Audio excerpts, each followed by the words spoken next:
Bonjour, c'est Mélie. Je te souhaite la chaleureuse bienvenue sur ma chaîne. La vie est belle en vert.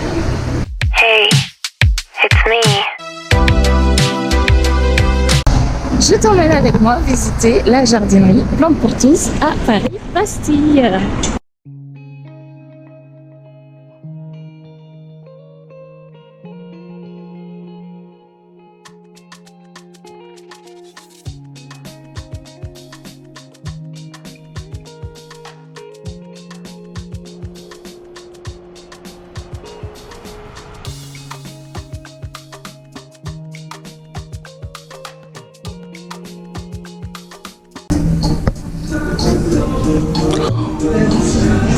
Bonjour. Super.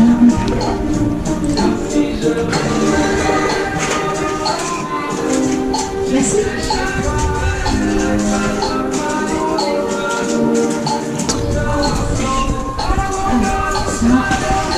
Est-ce que ça va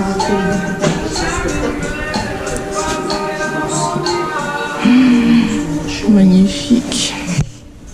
C'est pas un problème de inflation. Alors, je vais l'écouter. C'est les feuilles.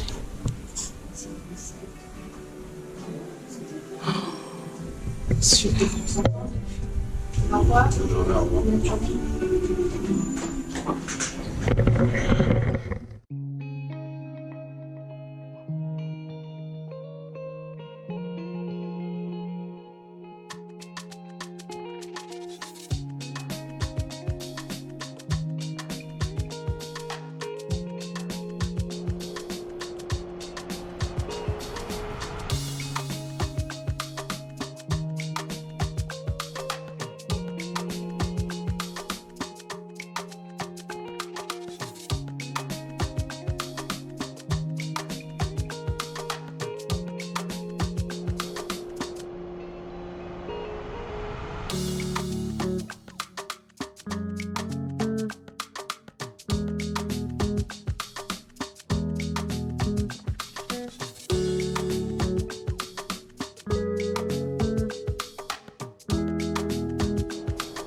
Merci, merci beaucoup. Je peux vous demander du sucre? Ouais, alors attention, il est bien un peu sucré. Ah, il est déjà sucré? Bah alors c'est bon, parfait. Goûtez-le peut-être, mais on peut en rajouter un, mais... Non, c'est déjà sucré, ça va. Oui, merci beaucoup. Au revoir.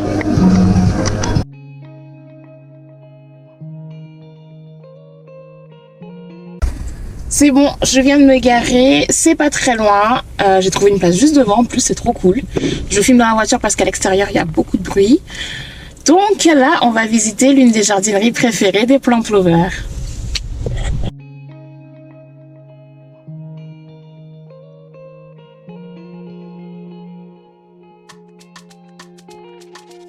Jardinerie What the Flower.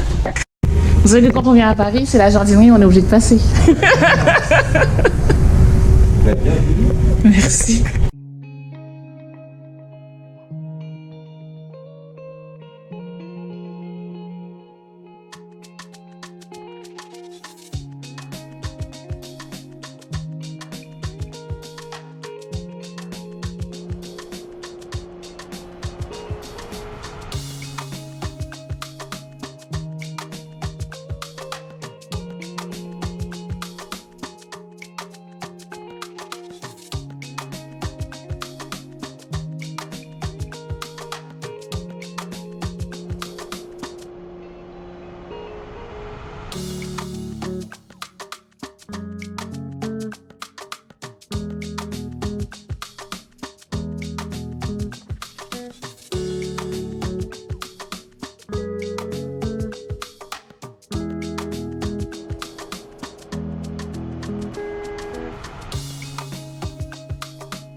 Donc voilà, comme tu l'as vu, je me suis acheté un petit ficus Chiveriana Moonshine.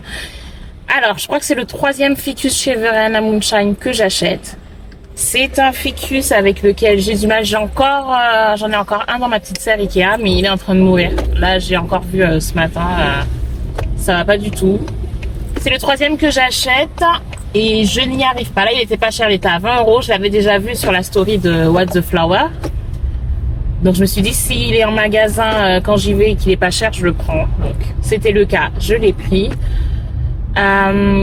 Et donc, je vais retenter encore un peu. J'ai demandé quelques conseils, on verra. On verra si j'y arrive, mais c'est vrai que les ficus, ce n'est pas forcément très facile. Ça dépend. En tout cas, celui-là, j'ai beaucoup de mal, mais j'aimerais y arriver. Mais je pense que c'est la der des der. Si celui que je viens d'acheter ne fonctionne pas, ne se plaît pas chez moi et dépérit, c'est la der des der. I quit. Je laisse tomber. Eh ben, écoute, je me suis dit que je vais m'essayer au vlog. C'est un format qui, je sais, plaît pas mal sur YouTube. De temps en temps, je fais des petites choses intéressantes quand même. Donc, je vais essayer de prendre la main et de filmer un peu plus mes activités et d'essayer de monter un peu tout ça pour que ce soit sympa à regarder. Alors, j'ai eu l'occasion de discuter un peu avec les vendeurs de What the Flower et on parlait un peu de notre culture des plantes, etc. Donc, j'en profite pour placer le sujet ici. Moi, j'ai une culture très simple de mes plantes. Sur ma chaîne, vous ne me verrez pas utiliser 4000 produits pour traiter mes plantes, pour les entretenir, etc. Non. Moi, j'optimise un maximum mon temps. Déjà, dans mon quotidien, je n'ai pas beaucoup de temps libre. Et c'est vrai que je fais quand même beaucoup de choses parce que j'aime bien être occupée par des choses qui me passionnent. Puisque l'un de mes traits de caractère, c'est que je suis vraiment passionnée de nature. Pas passionnée de la nature, mais passionnée de nature. C'est fondamental chez moi. Hein. Ça fait partie de moi, je suis passionnée. J'ai fait 1001 choses dans ma vie. Vraiment. Et des choses qui n'ont rien à voir les unes les autres, mais un jour je vais dire, bah tiens, j'ai envie de tricoter. Et ben je vais chercher des tutos et je vais apprendre à tricoter. C'est déjà arrivé. Voilà. Jusqu'à ce que ça me passe. Mais moi, il me faut toujours une passion, il faut toujours des choses il me faut quelque chose qui m'anime, qui me fasse vibrer dans la vie. Et donc pour revenir aux plantes, j'adore les plantes. Je pense qu'aujourd'hui c'est devenu vital. Je ne pourrais plus ne plus avoir de plantes chez moi. Mais dans une moindre mesure quand même. Il faut pas que ça devienne une contrainte et que ça me prenne la majeure partie de mon temps. Enfin bref, il faut pas que ça devienne une contrainte en fait. Il ne faut pas que ça devienne une contrainte, notamment dans le quotidien. Passer des heures et des heures et des heures à arroser une plante. L'arrosage, c'est ce que je n'aime pas faire. Franchement. En fait, ça dépend, non. Je dis ça, mais ça dépend des moments. Si je dois arroser tous les jours, ça va vite me saouler, ouais. Donc moi, en général, c'est une fois par semaine et encore, des fois, je rallonge un peu le délai. Je fais partie des plantes lovers qui arrosent peu leurs plantes. Des fois, mes plantes ne me remercient pas. Des fois, elles ne se plaignent pas, mais le plus souvent, ça peut être un peu cata. Donc voilà, donc moi en fait l'entretien de mes plantes, il faut que ça fasse partie de mes routines, hein, comme les tâches ménagères, on va dire. Mais il faut pas que ça devienne une contrainte et que ça devienne une angoisse. À partir de là, si ça commence à me créer des émotions négatives, c'est que soit cette passion n'est plus bonne pour moi, soit il faut que je change la façon dont je gère mes plantes. Pour l'instant, on est good. C'est du plaisir et je prends vraiment plaisir aussi à partager cela en vidéo sur YouTube. Et je suis en train de me découvrir une nouvelle passion également. C'est le montage vidéo. Faire des vidéos, me filmer ce que je fais, avoir des idées de scénarios. Non, c'est très sympa. Franchement, ça me plaît bien. J'en profite d'ailleurs pour remercier les personnes qui se sont abonnées à ma page. Merci beaucoup, franchement. Merci à vous, celles qui commentent, celles qui like. Ça me soutient beaucoup, ça m'encourage. J'espère voir ma chaîne grandir, vraiment c'est le but. Voir les stats augmenter au fur et à mesure, hein. On va pas se mentir, si on poste des vidéos... moi je suis pas hypocrite, hein. Je vais pas dire ah ben je m'en fous qu'on me regarde, moi c'est juste pour le partage. Si tu partages et que personne te regarde, bah flemme. T'es vite découragé.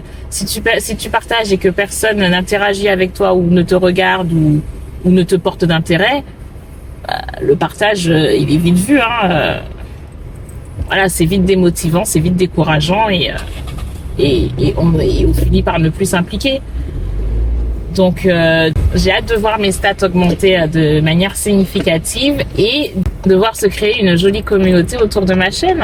Ouais, franchement, je serais vraiment très très contente de voir cette évolution. D'ailleurs, en parlant de montage vidéo, YouTube, tout ça là.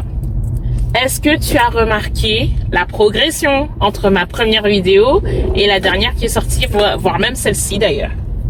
Ah, la progression elle est là quand même, hein. Et puis c'est un exercice hein, quand même hein, de s'exprimer face caméra, etc. Donc au fur et à mesure, je serai de plus en plus à l'aise, même si c'est quelque chose qui me plaît. Donc as-tu noté la progression? Et c'est pas fini, hein. C'est pas fini. Sur un tout autre sujet, je me suis rendu compte que ma garde-robe me déprimait. Ma garde-robe automne-hiver, elle me déprime. C'est trop classique. C'est trop classique, trop uni. Vraiment. Ça manque de motif, ça manque de... Voilà, il me faut du motif. Il me faut de la plante. Il me faut des choses qui se voient. Il me faut de la couleur. C'est trop neutre, trop classique. Franchement, c'est pas moi. Ah, elle me déprime. Là, pareil, je suis en uni. Il y a juste ma petite veste en jean qui rattrape le truc avec mes pins. Mais voilà, elle me déprime cette garde-robe. Donc, je vais me faire un petit shopping. Alors, vraiment, mon style, c'est de la couleur, en fait. Moi, j'ai besoin de couleur. J'ai besoin que ça vibre. J'ai besoin que ça vive. J'ai besoin de motifs. Voilà, même en hiver, on va trouver des choses qui collent. D'ailleurs, même en termes de déco, hein, je suis pas minimaliste. Alors ça va être très beau, hein, tout ce qui va être épuré, très sobre, très blanc, très pur. Oui, c'est beau. Mais ce n'est pas le style de déco en tout cas, que je veux chez moi. C'est pas ce qui me fera me sentir bien chez moi. C'est trop sobre, trop neutre. Il faut que ça vive, il faut de la couleur. Moi, je suis plus déco maximaliste. Voilà, tout en couleur la Mélie. Sur mon trajet, il y a un Jardiland à 300 mètres, parc des Varennes. Eh ben, écoute, je le connais pas. On va aller le découvrir ensemble. Jardiland.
Ah bah le milk confetti, ça n'arrête plus, hein. Il y en a partout.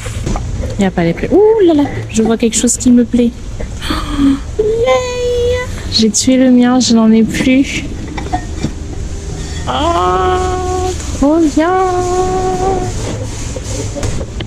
Il n'y a pas le prix. Ah ouais, par contre il baigne dans l'eau, hein. Ben, voilà. Le Syngonium Grégoste. Oui, je le prends. Bon, je dis que je le prends, mais j'attends de voir le prix quand même, hein, puisque les prix ne sont pas affichés pour les Syngonium. Donc en fonction du prix, je le prendrai ou pas. Ouh là là, mais lui aussi il est beau, c'est lequel? Lui aussi il est beau. Hein. J'ai oublié quel était le nom de ce Syngonium. Hein. Donc si tu as le nom du Syngonium, dis-moi, parce que je ne m'en rappelle plus. Attends, il n'y a pas les prix. Oh, de l'hibiscus variegata. Très compliqué à tenir chez nous. Hein. En tout cas à Paris, trop compliqué. Je ne le reprendrai pas.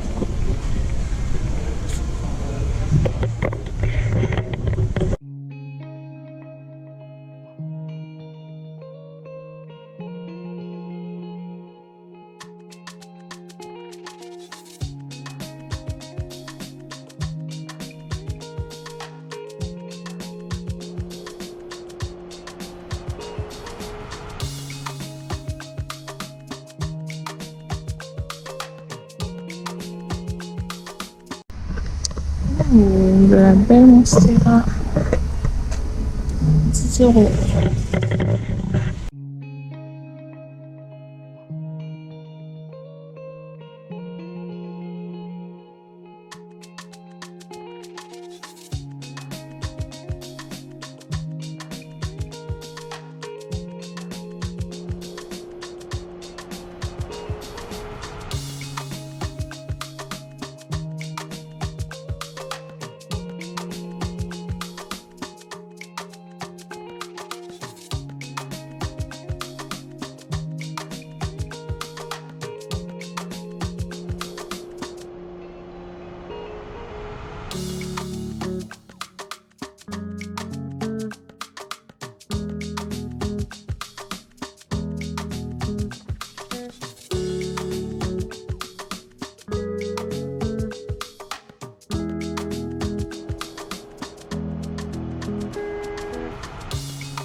J'aimerais faire un terrarium d'orchidées bijoux.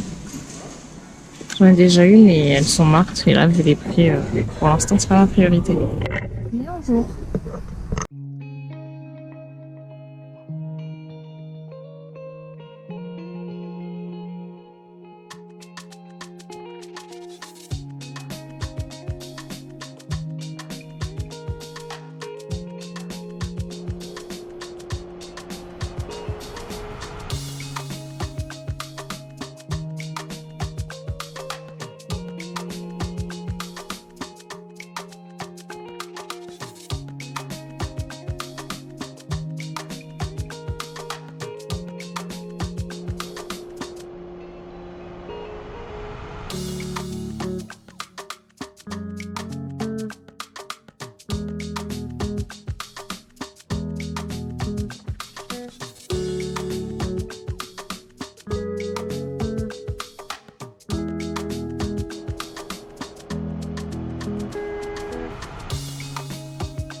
Bon. Alors, le prix des 2 syngoniums avec les cache-pots était à 16,95 € par syngonium.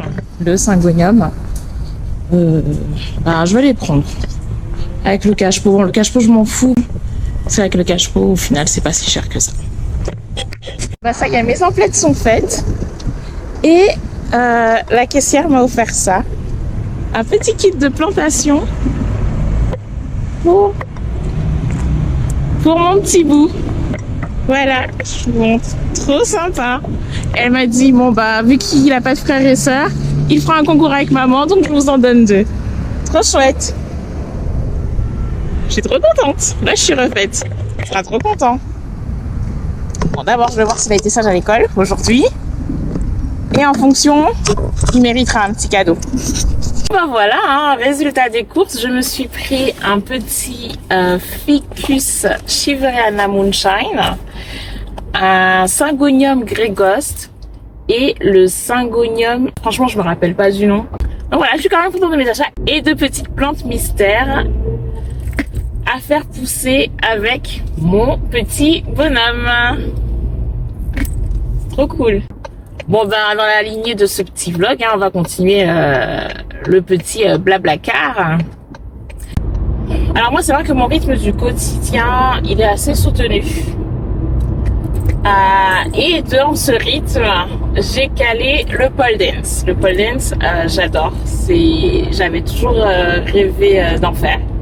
À l'époque c'était très cher et puis je m'étais jamais forcément lancée. Et là depuis l'année dernière, je fais du pole dance. Je me suis dit, allez, c'est la reprise. Mon fils a 3 ans. Je recommence à prendre soin de moi, physiquement, mentalement. On reprend du temps pour soi. Et donc voilà, donc je me suis dit cette année, pas d'excuses, je fais du pole dance. Donc j'ai fait du sport, donc j'ai fait du pole dance. Et je me suis réinscrite cette année. La problématique étant que j'ai un quotidien assez soutenu et du coup j'ai pas mal de déplacements qui ne me permettent pas d'assurer les cours régulièrement. Donc voilà, donc j'ai repris, c'est un peu en dents de scie, mais voilà, le peu de cours que j'ai fait. Au début franchement je me sentais pas trop bien parce que j'avais l'impression d'avoir un peu perdu. Et puis en plus de ça, je fais aussi du sport à côté, en salle. Et je crois que ça doit faire depuis juin, juillet par là où j'ai arrêté d'y aller. Et donc forcément, j'ai un peu perdu de mes performances. Après, attention, je suis pas une sportive de fou, mais j'y allais quand même régulièrement. Et quand tu fais des exercices, quand tu t'entretiens régulièrement, forcément ton niveau il évolue en général en progression. J'ai fait le pole dance couplé au fitness pour pouvoir progresser dans ma discipline principale, on va dire.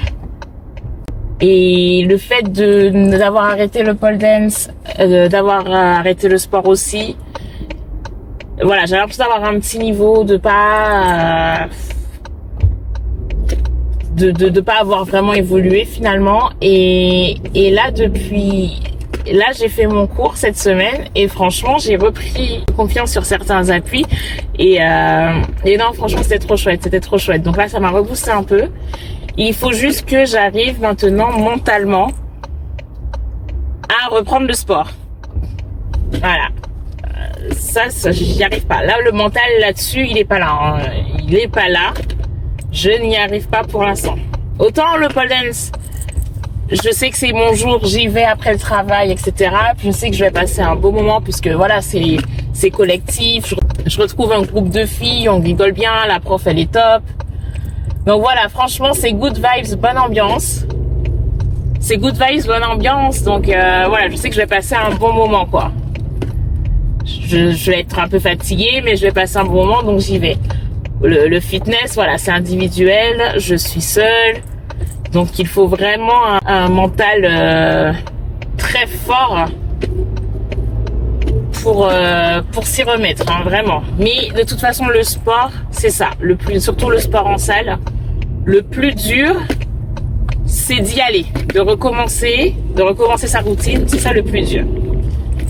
Une fois que j'aurai commencé, une fois que j'y serai allée, une fois que le déclic mental sera là, je sais que j'y reviendrai et que ça reviendra. En général, j'essaie d'y aller 3 fois par semaine.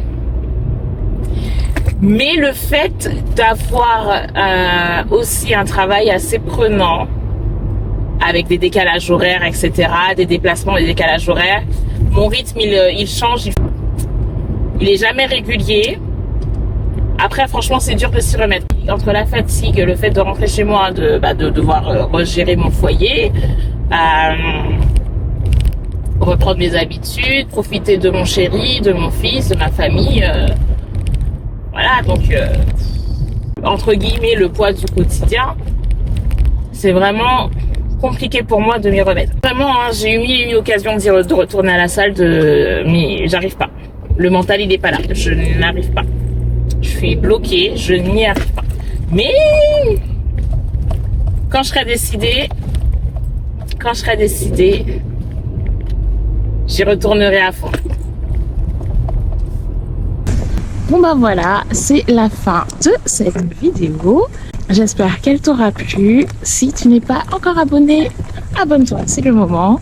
Pose ton tournesol, commentaire et n'oublie pas de liker.